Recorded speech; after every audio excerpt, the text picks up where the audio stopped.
Кәріз жүйесіне салғырт қарамаңыз.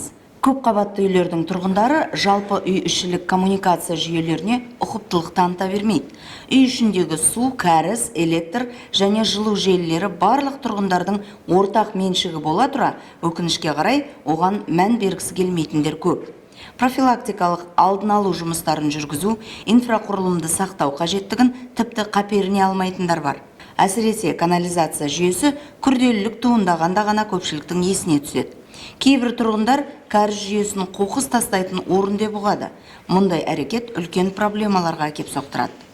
Құрметті қала тұрғындары, тұрмыстық қалдықтарды, көп қабатты үйлердегі тұрмыстық қалдықтарды кәріз жүйесін тастамаңыздар. Кәріз жүйесін тастағаннан кейін жертөледегі кәріз жүйесі бітеліп, сіздерге материалдық және санитарлық нормаларға зиян тигізуде. Осындай проблемаларды болдырмау үшін көп қабатты үйлердің тұрғындары өзін-өзі басқару жүйесін құрып, үй ішілік желілеріне профилактикалық және жөндеу жұмыстарын жоспарлауы керек. Үй тұрғындары арасында түсіндіру жұмыстарын мейлінше жиі жүргізетін болса, бірқатар проблемалардың алдын алуға болар еді. Құрметті Шымкент қаласының тұрғындары, кәріз жүйелерін пайдалану ережелерін сақтауларыңызды сұраймыз. Дәретханаға қандай заттарды тастауға болмайды? Тамақ қалдықтарын,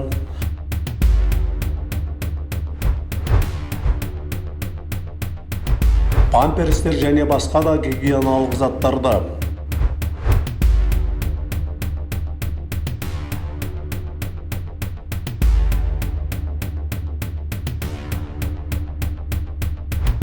кәріз жүйесі қорларының бітелуі жертөлелердегі ақаулар орталық желілерде үлкен проблемалар тудырады.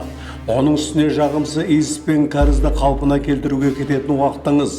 Ең маңыздысы, қаржылай шығындалатыныңыз тағы бар. Сондықтан салғырт қарамаңыз, ұқыпты болыңыз. Су ресурстар маркетинг жауапкершілігі шектеулі серіктестігінің әкімшілігі сұранады.